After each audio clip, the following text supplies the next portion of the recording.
Hello दोस्तों, चलिए आज हम लोग देखते हैं किसी भी त्रिभुज का क्षेत्रफल किस तरीक़े से निकाला जा सकता है। वैसे तो डायरेक्ट इसका फॉर्मूला होता है, आप लोग शायद पढ़े भी होंगे कि त्रिभुज का क्षेत्रफल फॉर्मूला होता है 1/2 modulus x1 into by 2 minus by 3 plus x2 into by 3 minus by 1 plus x3 into by 1 minus by 2। ये हमारा त्रिभुज का क्षेत्रफल का फॉर्मूला होता है। किसी भी त्रिभुज का क्षेत्रफल निकालना हो जिसका कोऑर्डिनेट दिया हुआ रहे तो ये वाला हमारा फॉर्मूला होता है। तो चलिए देखते हैं कि ये वाला फॉर्मूला कहाँ से आता है, कैसे सिद्ध किया जा सकता है। मान लीजिए हमें उस त्रिभुज का क्षेत्रफल निकालना है जिसका निर्देशांक दिया हुआ है x1 बाई 1, x2 बाई 2 और x3 बाई 3, जिसके शीर्ष दिए हों। शीर्षों वाले त्रिभुज का क्षेत्रफल निकालना है। तो देखते हैं कि किस तरीके से निकाल सकते हैं। मानिए कि ये x अक्ष है और इधर बना लेते हैं, सॉरी, ये वाई अक्ष और ये x अक्ष। ये तो पता ही होगा आप लोगों को, ये होता है वाई अक्ष और ये वाला x अक्ष। और यहाँ कहीं त्रिभुज है जिसका शीर्ष A B C, ठीक। अब हम क्या करते हैं कि शीर्ष A से लंब खींचते हैं x अक्ष पर, मानते हैं AL। फिर शीर्ष B से लंब खींच देते हैं x अक्ष पर, मान लेते हैं BM। फिर C से लंब खींच लेते हैं, मान लेते हैं CN। इस तरीक़ा से हमने लंब खींच लिया। और यहाँ तो दिया हुआ है कि A का निर्देशांक मान लेते हैं x1 बाई 1, B का निर्देशांक मान लेते हैं x2 बाई 2, यहाँ x2 होगा, सॉरी, और C का निर्देशांक मान लेते हैं x3 बाई 3, ठीक है। कोई दिक्कत यहाँ तक? चलिए अब समझते हैं। अब यहाँ थोड़ा सा लिख लेते हैं अगर कि A, B तथा C से x अक्ष पर क्रमशः A से AL, BM और CN लंब खींचा। क्या खींचा दोस्तों? लंब खींचा, ठीक है। और ये तो जानते हैं कि इसका निर्देशांक O होता है। लंब खींच लिया। अब अगर हमें निकालना हो ML, NL और MN तो किस तरीक़े से निकालेंगे? चलिए मान लेते हैं ML निकालना है, ML। तो ML देखेंगे कि O से L तक और फिर O से M तक, यानी कि OL माइनस OM। अगर ये वाला निकालना है तो यहाँ से लेके यहाँ तक को घटा देंगे तो ये वाला बच जाएगा, यानी कि ML बराबर OL। देखेंगे कि OL यहाँ देखिए A का निर्देशांक है तो x वाला कितना है, यानी x1 माइनस OM। देखेंगे तो M का निर्देशांक यहाँ x वाला कितना है, x2, तो ML का मान आ गया। फिर चलिए निकालते हैं LN, ये वाला LN। क्या निकालते हैं दोस्तों? LN या NL। अब हमें LN निकालना है तो O से लेके N तक की दूरी को घटा देंगे O से लेके L तक की दूरी को, यानी कि ON माइनस OL, ठीक है। O से N तक की दूरी से घटा देंगे O से L तक की दूरी, यानी कि NL बराबर हो जाएगा ON, यानी N का निर्देशांक यहाँ कितना है, x वाला x3, और OL का निर्देशांक x वाला x1, यानी कि हमारा NL की दूरी आ गया x3 माइनस x1। अब अगर हम MN की दूरी निकालना चाहें, MN, तो MN की दूरी निकालेंगे तो O से लेके M तक और घटा देंगे O से लेके M तक, यानी कि अगर हमें MN निकालना है तो O से लेके M तक सॉरी हाँ, ओ से लेके एम तक, ओ से लेके एन तक और माइनस ओ से लेके एम तक। ठीक है, अब ओ एन में देखेंगे एक्स वाला कितना है, एक्स थ्री, एक्स थ्री, और ओ एम में देखेंगे एक्स वाला कितना है, एक्स टू। तो यहाँ से हमें निकल गया एम एल का मान, एन एल का मान और एम एन का मान। अब इनका हमें उपयोग करना है, इसलिए हमने यहाँ निकाल लिया। अब हमें त्रिभुज का क्षेत्रफल निकालना है, ये वाला त्रिभुज ए बी सी। यहाँ त्रिभुज देखिए ए बी सी, ये वाला त्रिभुज का क्षेत्रफल निकालना है। लेकिन इस क्षेत्रफल को निकालने से पहले आप लोग एक चीज़ देखिए कि हम क्या करते हैं कि ये जो आकृति दिख रहा है इस तरीक़ा से एक चतुर्भुज दिख रहा है A B M L N, यहाँ से एक चतुर्भुज ये वाला है, दूसरा चतुर्भुज A C N L, A C N L, दूसरा चतुर्भुज। अभी दोनों चतुर्भुज को जोड़ के और नीचे वाला चतुर्भुज इसको हम घटा देते हैं, तो ऊपर खाली त्रिभुज का क्षेत्रफल बचेगा, खाली यही बचेगा। तो अगर हमें निकालना हो एरिया ऑफ त्रिभुज ए बी सी, अगर त्रिभुज ए बी सी का क्षेत्रफल निकालना है, यहाँ से लिख लेते हैं एरिया ऑफ त्रिभुज ए बी सी। अगर त्रिभुज ए बी सी का क्षेत्रफल निकालना है तो हम क्या करेंगे कि एरिया ऑफ चतुर्भुज ए बी एम एल को जोड़ देंगे, यानी एरिया ऑफ चतुर्भुज एक तरीका से समलंब चतुर्भुज, समलंब चतुर्भुज, तो समलंब ए बी एम एल। ठीक है, फिर उसमें जोड़ देंगे इधर वाला समलंब A C N L, area of समलंब ए सी एन एल।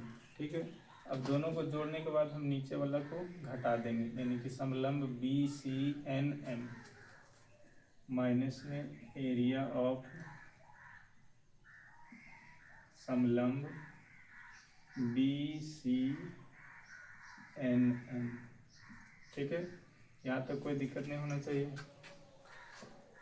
अगर हमें त्रिभुज ए बी सी का क्षेत्रफल निकालना है तो ये वाला समलंब और ये वाला समलंब, ये दोनों समलंब को जोड़ के और ये नीचे वाला समलंब को घटा दिए, तब यही वाला बचेगा सिर्फ त्रिभुज ए बी सी का क्षेत्रफल। चलिए अब यहाँ से इसको सॉल्व करते हैं। दोस्तों आप लोग जानते ही होंगे कि समलंब चतुर्भुज का क्षेत्रफल और फॉर्मूला होता है 1/2 गुने समांतर भुजाओं का योग और गुने उनके बीच की दूरी। अगर नहीं पता तो हम यहाँ लिख देते हैं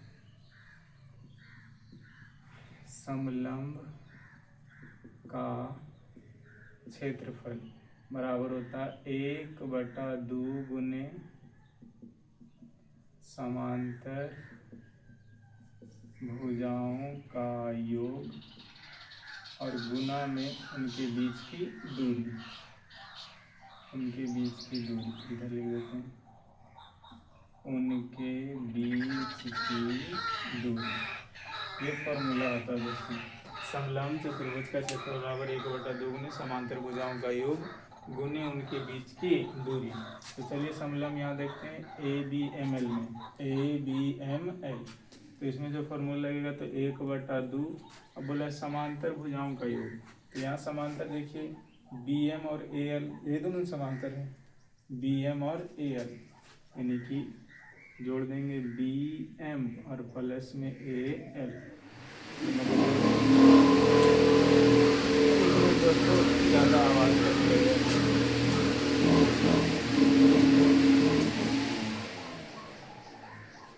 वो एकाएक लाइट आ गया तो फैन चालू था इसलिए वो ज़्यादा आवाज़ कर रहा होगा। चलिए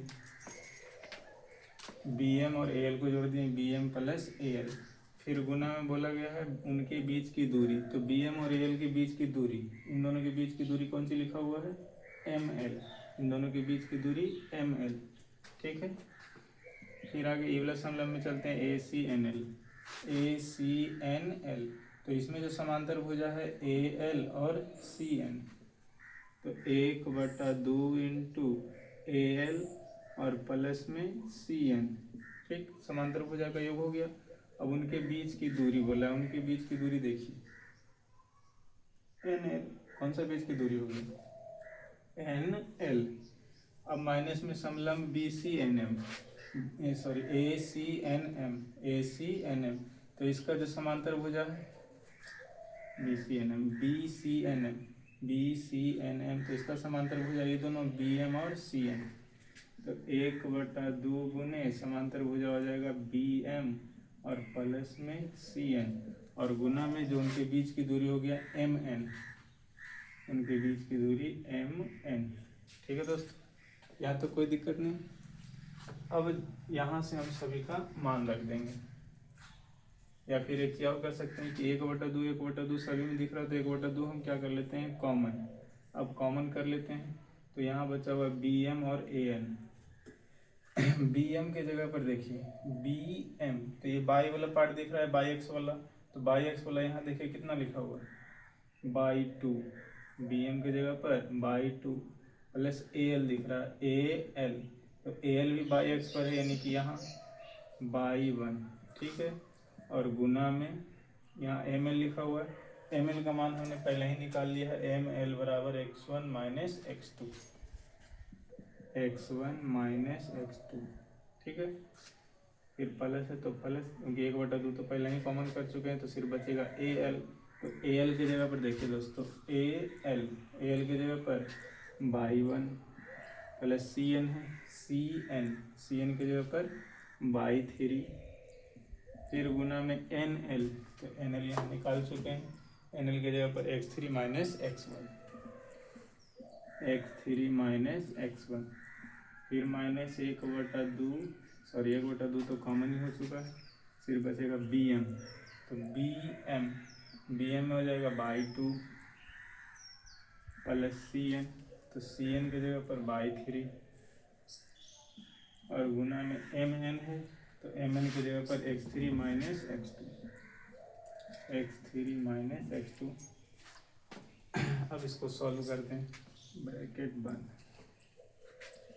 1/2 इंटू, इन दोनों को पहले गुना करेंगे तो x1 गुना बाई 2 हो जाएगा x1 बाई 2, फिर प्लस x1 गुना बाई 1 तो हो जाएगा x1 बाई 1, फिर माइनस है तो माइनस x2 से गुना करेंगे तो x2 बाई 2, फिर प्लस गुना माइनस, माइनस x2 से गुना करेंगे तो x2 बाई 1, इन दोनों का गुना हो गया, फिर बीच में प्लस है तो प्लस, अब x3 से गुना करेंगे, x3 गुना बाई 1 तो x3 बाई 1, फिर प्लस में x3 by 3, plus Guna minus करेंगे तो माइनस x1 बाई 3, इसका भी गुना हो गया। अब यहाँ माइनस है तो लिख देते हैं पहले माइनस, x3 से गुना करेंगे, x3 गुना बाई 2 तो x3 बाई 2, फिर यहाँ इससे गुना करेंगे तो ये माइनस गुना प्लस करेंगे तो हो जाएगा माइनस, और x3 बाई 3 यानी x3 गुना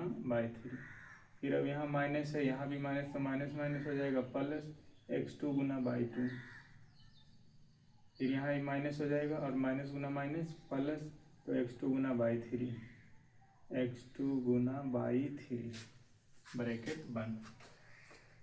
अब देखिए जो जो इसमें कट रहा है उसको काट देंगे, जैसे यहाँ x1 बाई 1 प्लस में है, और कहाँ गया मिल जा भाई, और तरीके, चलिए x1 वाला रहने दे, x2 बाई 2 माइनस में, और ये वाला x2 बाई 2 प्लस में, कैंसिल आउट, फिर x3 plus by 3, x3 by 3 minus में x3 बाई 3, ये दोनों कैंसिल, x1 बाई 1 कहीं तो और होगा यार, x1 बाई 1 शायद इसमें नहीं गुना किया क्या, x1 बाई 3, ठीक है, x3 बाई 3, ओ यार यहाँ ये नहीं गुना किया, चलिए कोई नहीं, यहाँ पर थोड़ा सा गुना करते हैं, x1 गुना बाई 1, यहाँ पर कैसे लिखूँ, माइनस x1 गुना बाई 1, फिर प्लस गुना माइनस करेंगे तो माइनस x1 गुना बाई 3, अब इसका गुना हुआ था तो माइनस में, ठीक है, अब x1 बाई 1 दोनों कैंसिल। अब जो जो एक जैसा है x1 बाई 2 देख लेते हैं, और x1 बुला के दे रहे हैं, x1 वाला यहाँ, तो लिख लेंगे x1/2 माइनस में x1/3। ठीक, फिर x2 वाला देखते हैं। यहाँ से x2 ये रहा, प्लस में x2/3 और माइनस में x2/1। अब x3 वाला देखते हैं, प्लस में x3/1 और माइनस में x3/2, सभी लिखा गया। फिर आगे 1/2, अब x1 यहाँ भी कॉमन कर लेंगे तो बचेगा (2 - (3)। फिर यहाँ से x2 कॉमन कर लेंगे तो बचेगा (3 - (1)। फिर यहाँ से प्लस में x3 कॉमन करेंगे तो बचेगा x1 - (2) ब्रैकेट बंद। यही हमारा आ गया त्रिभुज ABC का क्षेत्रफल। त्रिभुज ABC का क्षेत्रफल 1/2 into x1/2 - (y1) plus x2 into (3 - (y1) plus x3 into (y1 - (y2)। तो यही हमारा फॉर्मूला है। लेकिन आप लोग कहेंगे कि सर यहाँ आगे मॉडुलस लगाए हैं, तो मॉडुलस क्यों लगाए हैं, मॉड क्यों लगाया गया है? तो देखिए दोस्तों, किसी भी क्षेत्र का अगर हमें क्षेत्रफल निकालना हो, चाहे वो त्रिभुज हो, चतुर्भुज हो, वृत्त हो, या कोई भी ऐसा आकृति हो जिसका क्षेत्रफल निकालना हो, तो क्षेत्रफल कभी भी ऋणात्मक नहीं हो सकता। क्षेत्रफल कभी भी ऋणात्मक नहीं हो सकता। क्या कभी कोई चीज़ नापे गए हैं तो ऐसा पता चला है कि उसका क्षेत्रफल -10 है, -20 है या -15? तो किसी भी क्षेत्र का क्षेत्रफल माइनस नहीं हो सकता। लेकिन अगर हम यहाँ पर मान रखेंगे एक्स वाई का मान रखेंगे तो हो सकता है कि हल करने पर ऋणात्मक मान आ जाए। ऐसा भी हो सकता है कि अगर इसे हल करेंगे तो मान ऋणात्मक आ जाए। तो ऋणात्मक को हटाने के लिए हम इसका मॉड का प्रयोग करते हैं। तो यहाँ से ऋणात्मक मान नहीं आए, या फिर ऐसे लिख सकते हैं कि त्रिभुज का क्षेत्रफल ऋणात्मक नहीं हो सकता है। किसी भी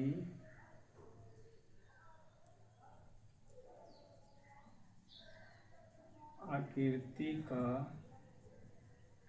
क्षेत्रफल ऋणात्मक नहीं हो सकता है। जब ऋणात्मक नहीं हो सकता तो अतः हम कह सकते हैं, अतः एरिया ऑफ त्रिभुज ABC बराबर मॉड लगा देंगे, modulus 1/2 into x1 into (2 - (3) plus x2 into (3 - (y1) plus x3 into (y1 - (y2)। फिर पीछे मॉड। अब ये देखेंगे कि मॉड से 1/2 को तो कोई फर्क नहीं पड़ेगा, क्योंकि 1/2 है तो प्लस में है तो प्लस में ही रहेगा, तो उसको हम बाहर निकाल सकते हैं। तो इसलिए कह सकते हैं कि त्रिभुज का क्षेत्रफल बराबर 1/2 को बाहर निकाल लेंगे और मॉड अंदर हो जाएगा। तो 1/2 mod x1 into (2 - (3) plus x2 into (3 - (y1) plus x3 into (y1 - (y2)। फिर अंतिम में मॉड। तो इस तरीक़ा से हमने देखा कि किसी भी त्रिभुज का क्षेत्रफल निकालना हो तो 1/2 mod x1/2 - (y3) plus x2 into (3 - (y1) plus x3 into (y1 - (y2)। इस तरीक़ा से हम किसी भी त्रिभुज का क्षेत्रफल निकाल सकते हैं। चलिए, आशा करता हूँ आप सभी को समझ में आ गया होगा। अगर बात रहे कि इसे किस तरीक़ा से याद किया जाए, तो थोड़ा सा एक ट्रिक कहिए चाहे जो भी कहिए, वैसे तो लगातार दिख ही रहा है कि इस तरीक़ा से पहले 1 फिर 2 3, 1 2 3, फिर आया है 2 3 1, फिर आया है 3 1 2। तो इस तरीक़ा से हम याद कर सकते हैं 1 2 3 2 3 1 3 1 2, यानी 123 231 312, 123 231 312। इस तरीक़ा से भी याद कर सकते हैं। बाकी यूज़ करते रहिएगा, क्षेत्रफल निकालने वाला फॉर्मूला यूज़ करते रहिएगा तो ये अपने आप याद हो जाएगा। ऐसे ट्रिक फ्रिक की कोई ज़रूरत नहीं है। आशा करता हूँ आप सभी को ये वीडियो अच्छा लगा होगा। सपोर्ट कीजिए और इस तरीक़े से वीडियो आते रहेगा। चलिए धन्यवाद।